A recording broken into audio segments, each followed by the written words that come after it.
sobat, kali ini admin akan melanjutkan lagi alur cerita Battle Through the Heaven Season 5 lagi. Tanpa berlama-lama, yuk langsung saja gas ke alurnya. Akhirnya, Xiaoyan menerobos masuk ke kelas Dozun. Ia berpikir bahwa dirinya bisa segera menghidupkan Yaolao. Namun, esensi spiritualnya sangat lemah, sehingga proses kebangkitan Yaolao menjadi terhambat. Untuk memulihkan esensi spiritual Yaolao, Xiaoyan membutuhkan buah bayi jiwa. Beruntung, ada informasi tentang kemunculan buah tersebut di reruntuhan kuno Dosheng yang terletak di wilayah binatang Feng Zun. Feng Zun kemudian menyuruh Xiaoyan membawa Mu Xingluan untuk ikut serta, karena rumah keluarga Mu Xingluan tidak jauh dari tempat tersebut.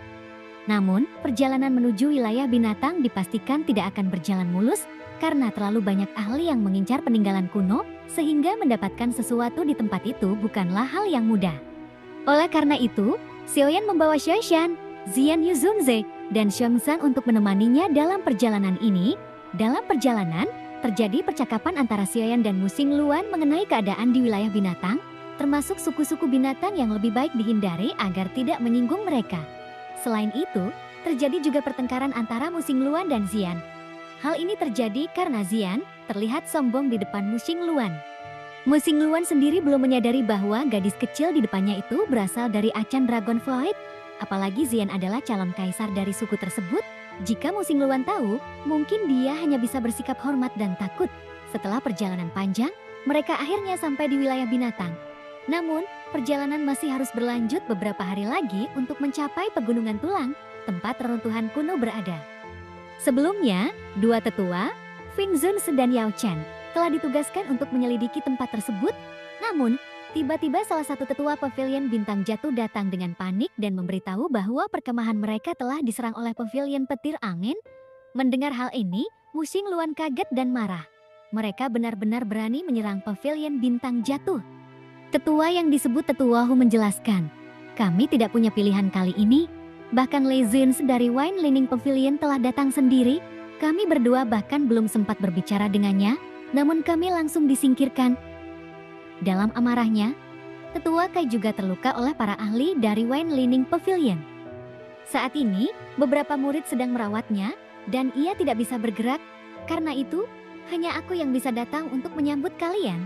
Mu Xingluan bingung, lalu menoleh ke arah Xiaoyan. Guru berkata bahwa kamu akan bertanggung jawab atas segalanya dalam perjalanan ini. Lalu mendengar kata-kata Mu Xingluan, Tetua Hu segera melihat ke arah Xiaoyan. Ia menangkupkan kedua tangannya dengan hormat dan berkata, kamu pasti murid pribadi dari kepala pavilion, kepala junior Xiaoyan kan? Hahaha, aku Hu. Dengan hormat menyapamu kepala junior. Xiaoyan pun tersenyum dan melambaikan tangannya. Tetua Hu terlalu sopan.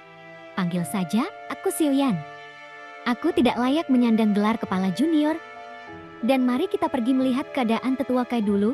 Kemudian Tetua Hu segera memimpin jalan menuju perkemahan pavilion bintang jatuh. Dalam perjalanan, Mu Xingluan bertanya, hei, Xiaoyan, apa yang harus kita lakukan mengenai ini?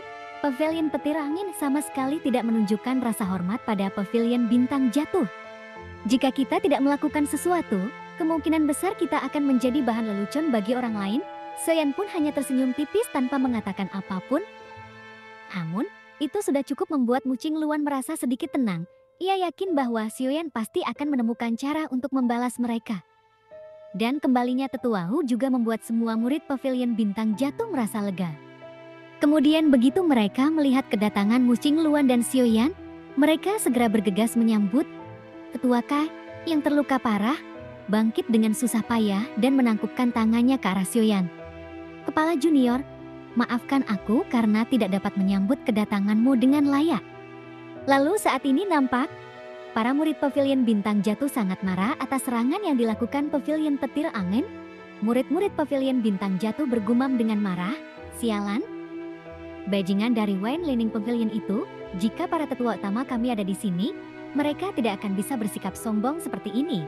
Sementara itu, Xiaoyan perlahan berjalan mendekati Tetua Kai dan memeriksa luka-lukanya sejenak. Setelah melihat kondisinya, ia berkata, lukamu cukup serius, siapa yang menyerangmu? Tetua Kai menjawab, kepala pavilion utara dari Wine Lining Pavilion, Vitian. Xiaoyan sedikit terkejut mendengar nama itu, lalu tertawa pelan. Sudah 2 atau 3 tahun sejak terakhir kali aku bertemu dengan kepala pavilion utara itu, sepertinya dia masih sombong seperti biasanya. Xiaoyan kemudian mengeluarkan sebuah pil obat dari cincin penyimpanannya dan menyerahkannya kepada tetua Kai. Setelah itu, ia bertanya, berapa banyak dozun yang dimiliki Wine Lining Pavilion? Tetua Kai menjawab, hanya Le Zunzik. Xiaoyan mengangguk sedikit, lalu perlahan berbalik di depan semua orang. Pemimpin junior, Kau, Ketua Hu, terkejut saat melihat Xiaoyan tampak bersiap untuk bertindak. Ayo pergi, saatnya menghancurkan tempat mereka. Ucap Xiaoyan dengan tenang, murid-murid pavilion bintang jatuh yang mendengarnya langsung dipenuhi amarah dan semangat juang. Mereka memang tidak berniat berperang dengan pavilion petir angin, tetapi karena mereka yang memulai dan telah menyinggung pavilion bintang jatuh, maka Xiaoyan tidak bisa tinggal diam. Bahkan jika klan Hem Demon Phoenix berada di pihak pavilion petir angin, Xiaoyan tidak akan takut. Kini, serangan mendadak dari pavilion bintang jatuh pun dimulai, markas pavilion petir angin segera dipenuhi keributan. Seorang murid dengan panik melaporkan situasi ini kepada Fei Tian. Tuan Pavilion, ada serangan, kami diserang. Mendengar laporan itu, Fei Tian sangat marah. Siapa yang berani mencari masalah di wilayah Wine Lining Pavilion? Apakah mereka ingin mati? Tangkap mereka hidup atau mati, selama bertahun-tahun. Fei Tian tidak banyak berubah, kekuatan pribadinya memang sedikit meningkat, tetapi masih berada di puncak Dozong Bintang. Pertempuran antara kedua belah pihak pun terjadi. Namun, begitu Fei Tian tiba di lokasi pertempuran dan melihat langsung situasi yang terjadi, wajahnya berubah drastis, murid-murid pavilion petir angin benar-benar kewalahan. Mereka seperti samsak tinju bagi lawan mereka, dihancurkan dengan sangat cepat, dalam waktu singkat. Para ahli Wine Lining Pavilion sudah dihabisi satu persatu. Fei Tian menyipitkan mata dan berkata dengan suara berat, siapa sebenarnya yang menyerang? Ini adalah wilayah perkemahan Wine Lining Pavilion, demi nama baik kami, lebih baik kau. Namun sebelum ia bisa menyelesaikan kalimatnya, matanya tiba-tiba membelalak saat melihat sosok di depannya. Kau, di hadapannya berdiri Xiaoyan dengan senyum tipis di wajahnya. Hahaha, kepala pavilion Fei Tian. Sudah lama kita tidak bertemu, tapi kau masih suka menggunakan nama besar Wine Lining Pavilion untuk menekan orang lain? Saat itu, wajah Fei Tian memerah karena amarah. Nama Xiaoyan masih menjadi bahan lelucon di kalangan tertentu, karena Xiaoyan pernah membuatnya kehilangan muka di masa lalu. Melihat lawannya, Fei Tian tertawa dingin dan berkata dengan percaya diri, aku pikir siapa yang berani bertingkah di sini. Ternyata hanya orang-orang dari pavilion bintang jatuh yang baru saja diusir. Di sisi lain, Tetua Hu dan Tetua Kai sangat marah. Jika bukan karena mereka tahu bahwa mereka bukan tandingan Fei Tian, mereka pasti sudah menyerangnya sejak tadi.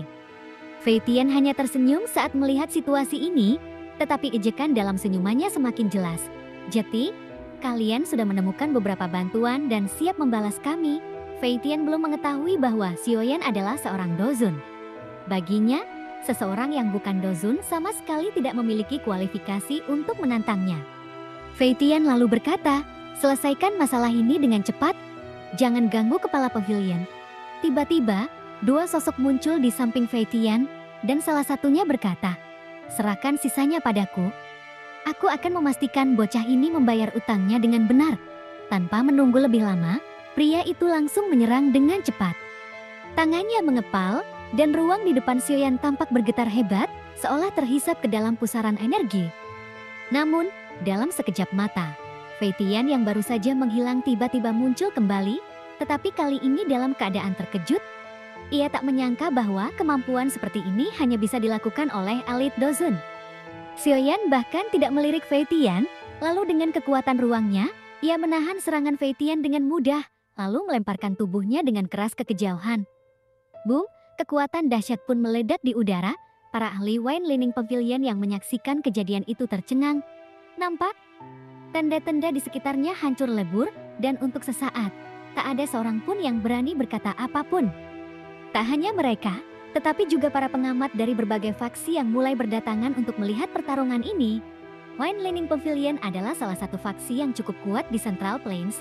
Tidak disangka, ada seseorang yang berani menyerang mereka secara langsung. Bagaimana mungkin ini tidak membuat mereka terkejut dan penasaran? Xiaoyan pun tidak mempedulikan perhatian orang-orang itu. Namun, pada saat itu juga, Li Zun akhirnya muncul dengan wajah suram. Di kedua sisinya, berdiri dua pria tua dengan aura yang kuat. Lee Zunse sendiri tampak memegang dadanya, dan ada setetes darah yang menetes dari sudut bibirnya, dan matanya penuh keterkejutan. Kekuatan yang ditunjukkan Xiaoyan tadi pasti sudah mencapai kelas Dozun. Meskipun ia melihatnya sendiri, ia tetap sulit mempercayainya. Bocah yang dulu ia kejar sampai kabur seperti tikus sekarang telah mencapai tingkat Dozun dan berdiri di hadapannya sebagai seorang ahli sejati. Lalu dengan suara penuh amarah, Lee Zunse berkata, "Xiaoyan, kau benar-benar berani. Saat itu, aku telah melepaskanmu karena Feng Zunse, tetapi kau malah datang ke sini dan membuat keributan seperti ini." Pavilion petir angin yang selama ini dikenal sebagai faksi yang sombong, sekarang justru dipermalukan oleh seorang anak muda di tempat umum.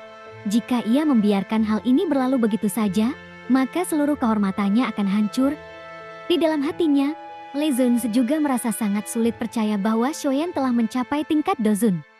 Ia tahu betapa sulitnya untuk mencapai level ini, bahkan Fei Tian, yang telah berlatih selama bertahun-tahun, masih belum mampu mencapai tingkat Dozun. Namun, Xiaoyan hanya tersenyum tipis dan menjawab, "Lee Zunse benar-benar tahu bagaimana bercanda. Saat itu, murid-murid Wine Lining Pavilion kalah dariku karena mereka memang lebih lemah, dan itu tidak ada hubungannya dengan kemurahan hatimu." Lalu, Lee Zunse pun menjadi sangat marah. "Kita sudah tidak bertemu selama beberapa tahun, tetapi lidahmu masih setajam sebelumnya. Aku sarankan kau segera pergi. Karena Feng Zunse, aku akan mengabaikan masalah ini kali ini."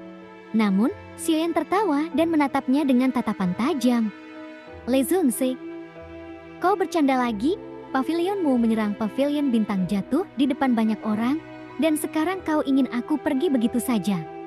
Mungkinkah ini juga karena wajah Feng Zunse?" Lee Zunse perlahan mengepalkan tinjunya. Bagus, bagus, sepertinya kau sudah siap mati hari ini. Dalam hal ini, aku ingin melihat apa yang bisa kau lakukan sebagai seseorang yang baru saja memasuki kelas Dozun." Namun, Xiaoyan menatapnya dengan tenang dan menjawab, "Aku tidak akan melakukan banyak hal, dan aku hanya ingin mengambil kembali perkemahan pavilion bintang jatuh." Sambil berbicara, ia perlahan melangkah maju. Api surgawi Sri Thousand Lotus Flame tiba-tiba melonjak di sekelilingnya, memancarkan gelombang panas yang luar biasa. Lee Zunse tertawa dingin, "Kalau begitu, kita akan melihat apakah kau memiliki kualifikasi untuk melakukannya." Kini, para penonton yang menyaksikan pertarungan ini merasa bersemangat. Xiaoyan ini benar-benar sombong.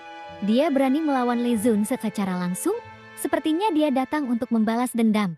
Wine Lining Pavilion telah mengusir pavilion bintang jatuh dengan paksa dan bahkan melukai para tetua mereka. Aku rasa mereka tidak akan tinggal diam begitu saja, tapi tidak disangka mereka bergerak secepat ini. Beberapa dari mereka pun mulai menyadari sesuatu. Bukankah ini Xiaoyan? Dia adalah orang yang pernah menjadi juara Pilgizering saat itu. Tapi setelah itu, dia menghilang selama lebih dari 1 tahun, dan sekarang dia tiba-tiba muncul di sini dan berani membuat masalah sebesar ini. Di belakang Lee Zunse, 2 pria tua berdiri dengan ekspresi tenang. Mereka adalah pemimpin dari suku Harimau Bumi dan suku Serigala Bulan Perak, 2 suku cabang dari Heaven Demon Phoenix. Salah satu dari mereka, pemimpin suku Harimau Bumi, berbicara dengan suara dalam. "Hahaha, teman muda, masalah hari ini hanyalah kesalahpahaman belaka. Tetua dari Pavilion Bintang Jatuh terluka karena kepala Pavilion Fei Tian terlalu mudah tersinggung dan secara tidak sengaja melukai mereka saat menyerang. Fei Tian sudah terluka olehmu, itu sudah cukup sebagai balasan, maka lebih baik kau hentikan di sini." Mendengar kata-kata itu, Lee Zunse yang awalnya dipenuhi amarah mulai tenang. Namun, sebelum ia sempat menyelesaikan pikirannya, ekspresinya berubah drastis. Xiaoyan kini tiba-tiba bergerak. Dengan suara dingin, ia berkata, "Pavilion petir angin telah menghancurkan reputasi Pavilion Bintang Jatuh di depan umum. Apakah kau ingin aku kembali ke Pavilion Bintang Jatuh dengan wajah penuh rasa malu?" Pemimpin suku Harimau Bumi mengerutkan kening dan berkata, "Teman muda, kau memang memiliki keberanian yang luar biasa dan tidak heran kau bisa menjadi juara Pilgizering. Namun, aku tidak peduli seberapa luar biasanya dirimu di dunia manusia. Tempat ini adalah wilayah binatang, dan ini bukan tempat di mana kau bisa bertindak semaumu. Tinggalkan tempat ini sekarang, dan kami akan mengakhiri masalah ini. Namun jika tidak, bahkan jika Feng Zunse ada di sini, aku tetap tidak akan membiarkanmu pergi dengan mudah." Namun, Tepat pada saat itu, Xiaoxian, Tianhu Zhenze, dan Xingzhan tiba-tiba muncul. Mereka langsung melepaskan aura kuat mereka. Nampak, 4 dozen berdiri di sisi Xiaoyan. Kemudian, para ahli dari Wine Lining Pavilion, termasuk Li Zun, terkejut. Mereka tidak menyangka bahwa Pavilion Bintang Jatuh memiliki begitu banyak elite dozen. Li Zun terdiam, tidak mampu berkata apapun. Wajahnya menegang saat ia menyadari situasi telah berubah total. Dengan suara rendah, ia bergumam, "Bocah ini benar-benar luar biasa. Jika aku tahu hal ini sebelumnya, aku pasti sudah membunuhnya sejak dulu." Xiaoyan tersenyum tipis dan berkata, "Pergilah." Senyuman itu membuat Li Zun semakin marah. Namun, dalam situasi saat ini, ia sadar bahwa kekuatan kelompok Xiaoyan sudah cukup untuk memaksa mereka mundur. Dengan berat hati, Li Zunze menekan amarahnya dan melambaikan tangannya. "Kita pergi." Segera, semua murid dari Pavilion Petir Angin meninggalkan tempat itu. Namun, saat melewati Xiaoyan, Li Zunze berhenti sejenak dan berkata dengan nada dingin, "Jangan terlalu cepat merasa puas, Xiaoyan. Aku akan datang untuk menuntut balasan atas penghinaan ini." Xiaoyan hanya tersenyum santai dan menjawab, "Aku akan menunggumu kapan saja." Beberapa hari berlalu dengan relatif tenang, namun tiba-tiba terdengar kabar menggemparkan. Pembunuh misterius berpakaian hitam muncul di markas Python dan Serendip Grand. Banyak ahli kelas Dozun menghilang secara misterius. Ketua Hu menjelaskan kepada Xiaoyan, pembunuh misterius itu menyerang Python dan Serendip Grand. Semua yang bertemu dengannya menghilang tanpa jejak. Bahkan mayat mereka tidak bisa ditemukan. Situasi ini telah membuat suku Python dan Serendip Grand panik. Garis keturunan adalah hal terpenting bagi sebuah suku. Dan tidak ada yang tahu apa tujuan pembunuh misterius itu. Jika dia mengumpulkan begitu banyak esensi darah dari Python dan Serendip Grand, kemungkinan besar dia sedang merencanakan sesuatu yang besar. Seketika, Fei Tian menyela, "Lupakan masalah ini, itu bukan urusan kita. Untuk saat ini, kita akan tetap di puncak gunung ini dan terus mengawasi aktivitas di sekitar runtuhan kuno. Juga, beritahu semua orang untuk tidak berjalan sembarangan di daerah itu. Pegunungan saat ini sangat berbahaya dan kita tidak ingin mencari masalah yang tidak perlu." Sementara itu, Xiaoyan mulai berpikir tentang Zanar dan Medusa. Setelah berhasil membangkitkan gurunya, ia berencana untuk pergi ke klan Gu untuk menemui Zanar. Namun, ia sadar bahwa jalannya tidak akan mudah. Untuk bisa bersama Zanar, aku harus menghadapi banyak rintangan. Klan Gu tidak akan mengakuiku tanpa kekuatan yang cukup besar. Selain itu, pikirannya juga dipenuhi dengan kekhawatiran tentang Medusa. Ia memikirkan keadaannya, serta anak yang dikandungnya. Kini, Xiaoyan mengepalkan tangannya. "Aku harus menjadi lebih kuat. Hanya dengan kekuatan besar aku bisa melindungi mereka semua." Kemudian saat Xiaoyan masih melamun, tiba-tiba dia merasakan sesuatu yang aneh. Ternyata, tenda milik Zanar diserang oleh seorang pembunuh misterius berpakaian hitam. Zanar tampak seperti dikendalikan dan tidak sadarkan diri. Pembunuh itu berusaha mengambil darah esensi Zanar, namun Xiaoyan segera datang dan menghentikannya, sekaligus menyadarkan Zanar. Setelah aksinya diketahui, pembunuh misterius itu berusaha melarikan diri, namun Xiaoyan langsung menyerangnya. Tetapi dia tahu bahwa orang ini tidak biasa, terutama karena targetnya adalah Zanar. Jika dia tidak berhasil menangkapnya dan menginterogasinya, pasti akan ada banyak masalah di masa depan. Orang tersebut melarikan diri dengan sangat cepat dan Xiaoyan segera mengejarnya. Ini, pertarungan sengit pun terjadi di antara mereka. Dan dari balik topeng hantu yang dikenakan pembunuh misterius itu, cahaya hijau di matanya kembali bersinar. Tiba-tiba, bayangan hitam yang kuat muncul di belakangnya dengan cara yang aneh. Tubuh Xiaoyan bergetar hebat dan dia terpaksa mundur beberapa langkah. Namun, sebelum Xiaoyan bisa kembali menyerang, pembunuh misterius itu kembali menghilang dengan cara yang aneh. Dan saat Xiaoyan pulih dan mencoba mencarinya, orang itu sudah bergegas menuju pegunungan yang sangat dalam dan menghilang dalam sekejap. Ternyata, pembunuh misterius itu adalah Dozun bernama Qinglin. Dia adalah manusia setengah ular yang memiliki kemampuan khusus karena sifatnya tersebut. Qinglin bisa mengendalikan ular dengan kekuatan matanya.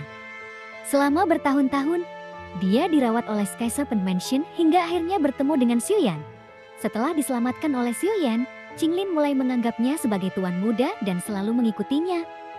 Bahkan, Demi bersama Xiuyan, dia sampai berkhianat kepada Sky Serpent Mansion.